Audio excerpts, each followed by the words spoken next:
दुनिया के सबसे बड़े लोकतंत्र में एक अद्भुत युद्ध चल रहा है। यहाँ बम और गोलियों से नहीं बल्कि चावल की बोरी और झूठे वादों से धर्म छीना जा रहा है। निशाने पर है हमारे भोले भाले वनवासी भाई बहन। अरबों का फंड विदेशों से आता है ताकि आपकी जड़ें काटी जा सके। ऐसा हुआ है, धर्म बदलने के लिए अमेरिका फंड भेज रहा है, ऐसी खबर सामने आई है। हिंदुओं का धर्म बदलवाने का ये खेल चल रहा है। जहां सरकार और कानून नहीं पहुंच पाता, वहां ये सहायता लेकर पहुंचते हैं। लेकिन याद रहे, ये मुफ्त सहायता नहीं, इसकी कीमत है आपका धर्म और आपकी पहचान। पिछले एक दशक में धर्मांतरण ने जो गति पकड़ी है, उसके आंकड़े चौंकाने वाले रहे। देश के कई हिस्सों में धर्मांतरण, शराब व अन्य मादक पदार्थ तथा पाश्चात्य अंधानुकरण की दौड़ में हमारी संस्कृति के अस्तित्व पर मंडराता खतरा स्पष्ट दिख रहा है। धर्मांतरण रोकने में जो सबसे बड़ी दीवार बने, वो है भारत के शास्त्रों का ज्ञान और सनातन की महिमा करोड़ों करोड़ों के हृदयों में स्थापित करने वाले आपके संत महापुरुष। इसलिए एक सुनियोजित प्रोपेगेंडा शुरू हुआ, संतों को बदनाम करने का, समाज को उनके खिलाफ खड़ा करने का, संस्कृति के जड़ें काटने का और फिर धर्म परिवर्तन का रास्ता बनाने का। आज 150 ईसाई देश और 57 मुसलमान देश हैं, पर भारत एकमात्र ऐसा देश है जहां धर्म और धर्म के मूल सिद्धांत आज भी जीवित हैं। वीर शिवाजी, संभाजी महाराज, गुरु नानक जी, गुरु तेग बहादुर, गुरु गोविंद सिंह जी जैसे महान गुरुओं का बलिदान आज भी इतिहास के पन्नों पर दर्ज है। धड़ दीजिए, धर्म न छोड़िए। स्वामी विवेकानंद जी ने तत्कालीन समय में सुषुप्त हिंदू समाज को स्वधर्म की महिमा के प्रति जागृत किया और 1893 की विश्व धर्म संसद में वैश्विक मंच पर सनातन धर्म का प्रतिनिधित्व किया। परंतु बदले में हमारे समाज ने उनको क्या दिया? उनको अपने ही देश में धर्म के प्रचार के लिए सहयोग नहीं मिला और कठिन संघर्षों का सामना करना पड़ा। वर्तमान में भी संतों के विरुद्ध षड्यंत्रों की श्रृंखला चालू है, जिन्हें सफल करने में हमारे देश की बिकाऊ मीडिया मुख्य भूमिका निभाती है। आधुनिक युग के जगत गुरु कृपालु जी महाराज पर उनकी ही शिष्या द्वारा शारीरिक शोषण का आरोप लगाया गया, जो बाद में निराधार सिद्ध हुआ। कांची कामकोटी पीठ के शंकराचार्य जयेंद्र सरस्वती जी पर हत्या का आरोप लगाकर उन्हें 9 साल तक जेल में रखा गया और बाद में निर्दोष बरी किया गया।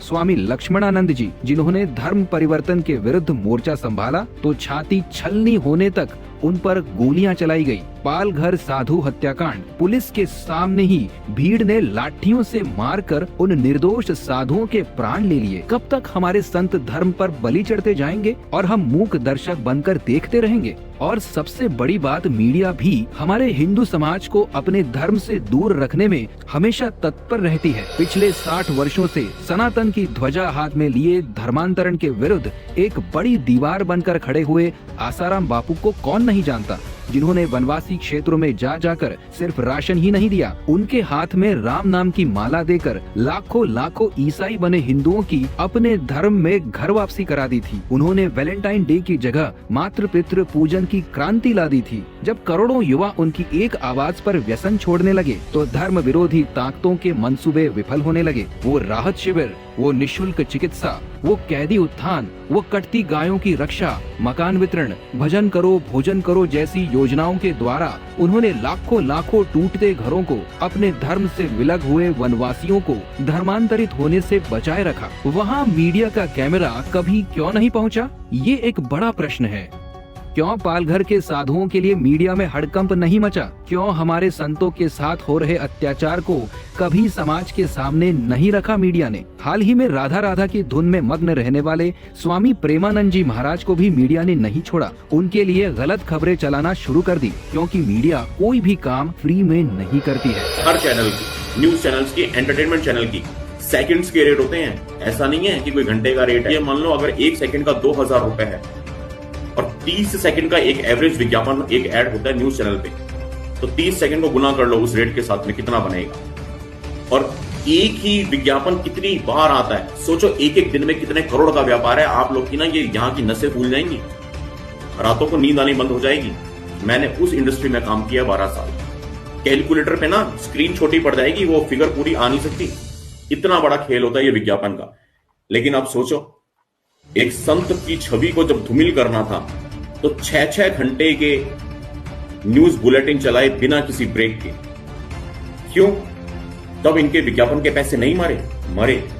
लेकिन विज्ञापन के पैसों से बड़े पैसों की फंडिंग पीछे से थी।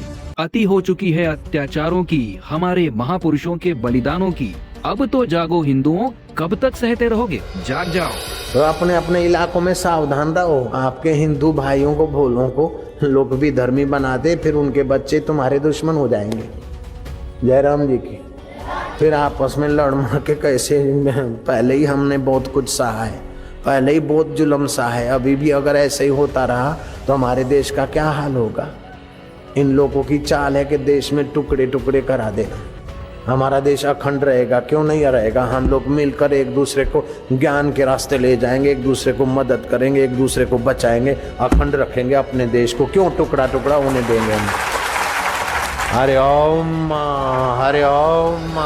मेरे लिए, विवेकानंद के लिए, रामकृष्ण के लिए, राम तीर्थ के लिए उन्होंने क्या नहीं कुप्रचार किया,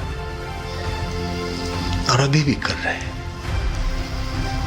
लेकिन मैं इन बातों को सबको सहता हुआ भी अपनी संस्कृति पर कुर्बान हो जाऊंगा, शूली चढ़ जाऊंगा, लेकिन हिंदू धर्म की सेवा मैं नहीं छोड़ूंगा।